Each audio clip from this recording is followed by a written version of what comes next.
Hello, my name is Sushain Kaul, and today we'll be discussing about Power BI. Power BI is a new technology, so I'll be covering some questions which will clear all of your doubts regarding Power BI. So let's start. First of all, the very basic question is what is a Power BI? Power BI is a data analytics or business intelligence tool which allows us to create visuals based on the data which is loaded into the application. For example, I'll give you I'll explain you this definition in more practical way. For example, there is a restaurant owner. He uh, he has been working for the last 6 7 years, and now he wants to see what is the trend of his restaurant, or there is any company who wants to see the trend of his last 3 to 4 years, and they have the data. So all they can do is use this Power BI desktop application, and they can load that data into this application and convert those data into the visuals. And based on the visuals, they can have a look of what is the trend of their company or restaurant, how it's going to last in the upcoming years. So this is how a Power BI application is generally used. Next is benefits of using Power BI. So I'll tell you some benefits, like we can create beautiful, personalized, and highly interactive dashboards. Next is no memory. There is no like it doesn't occupy much of your space in system. Second, third one is we can publish those reports very securely. Like we don't need any third party application. We can just simply publish our reports using this Power BI desktop, and it will get published into the Power BI service or cloud. Uh, these were some of the advantages. Next cover the next question. Is it platform independent? The question that comes into our mind is it platform dependent or platform independent, and why so? It's first of all, it's platform independent, and the reason for being platform independent is it doesn't require any coding language. All we need to do is just we need to have the basic skills of Excel. That's it. So yeah, and plus it's provided by Microsoft, so no there's no dependency of platform in when it comes to Power BI. So the next question that comes to our mind is what are the components of Power BI? I'll tell you, there are 6 components of Power BI. First is Power Query, second one is Power View, third one is Power Pivot, fourth one is Power Map, fifth one is Power Q&A, sixth one is Power BI Desktop. I'll be covering each one of them. In Power Query, whenever we load the data, we we want to make it pure. The data we load generally is not pure. Suppose there are so many null values, so we need to first convert it into purest form of data, and then we can start working with it. That is where the Power Query comes into picture. So it helps us to clean the data and get the pure data. Next is Power View. Power View is a technique which allows us to fetch the data, and it's a part of Power BI desktop, uh, which allows us to fetch the data and create visuals based on the data. Next is Power Pivot. Power Pivot is a section in Power BI desktop which allows us to create relationship between tables. Next is Power Map. Power Map is uh, is a technique to show locations in the form of 3D visual.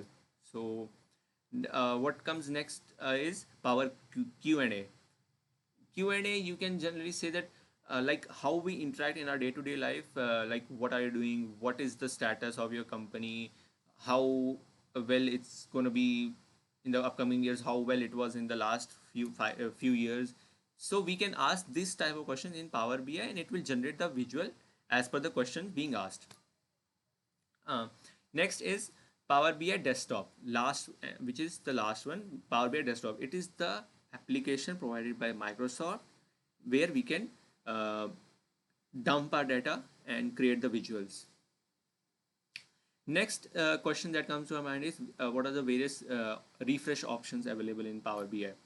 Uh, First is manual. There are three types of refresh options available. First is manual, second is dynamic or automatic, third one is incremental. I'll start explaining with first one.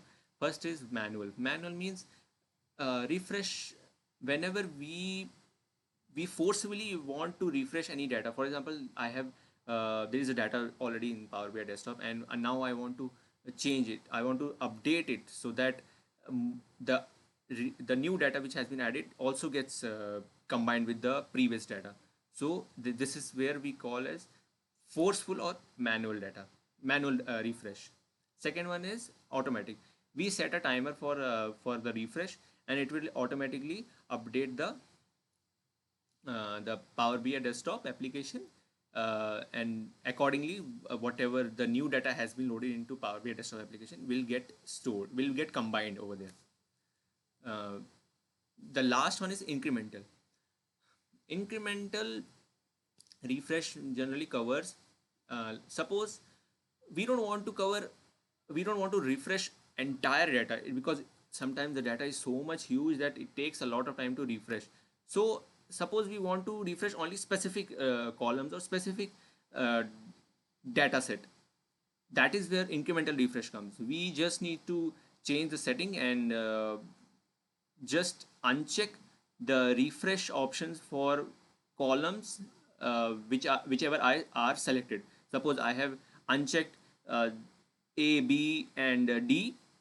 These three will not get refresh. Only the C will get refresh, because I have not unchecked that refresh option for C column. So yeah, these were the three refresh options.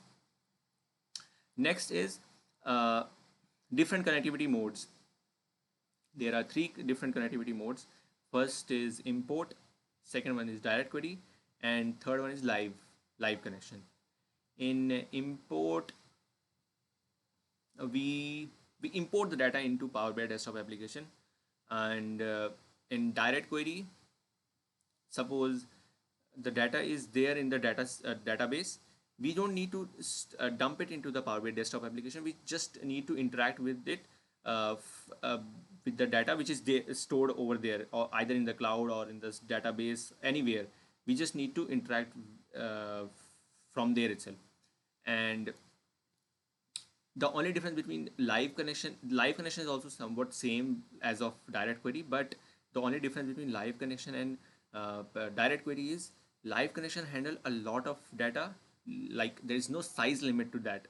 And whereas in direct query, only less than 1 GB will work more smoothly. If the data is more than 1 GB, then the Power BI desktop will perform very slow, and the performance might get dropped. Yeah. So what is the next question that comes into our mind is, uh, what is the mechanism of Power BI? So I'll say it in three words. The mechanism of Power BI is ETL.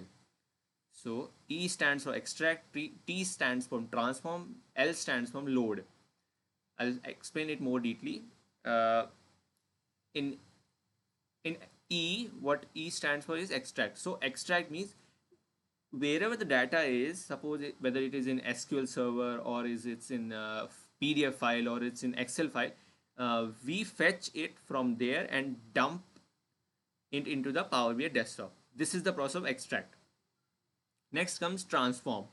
So in transform, as I said, Power Query. So this is where the Power Query comes into picture. In transform, we generally clean the data, or so that whatever null values or impure data is there, impure data is present over there, we remove that, and then finally load it into the Power BI desktop application. And the last step is load. Once everything is pure, like all the impure data has been removed, we dump it into the actual Power BI desktop. So this is the mechanism of Power BI. So next is filters. What are filters, and how many types of filters are there in Power BI? Filters are generally, suppose, are like a number. They are like a number. For example, I have selected variable value A, and based on this value, whatever visuals are there in the Power BI, everything will get affected. So this is what filter is. Based on one variable or one value, all the visuals will get affected on based on the selection of one value by the user. So how many types of filters are there? There are three types of filters. One is visual level, second one is report level, third one is page level. First is visual. So visual level filter means only suppose I have applied a filter to one visual. That suppose there is one report page, one page of report, and it has 5 to 6 visuals, and I have applied visual to filter to only one visual. So only that particular visual will get affected. Rest will remain unaffected. This is what is known as visual level filter. Second one is page level filter.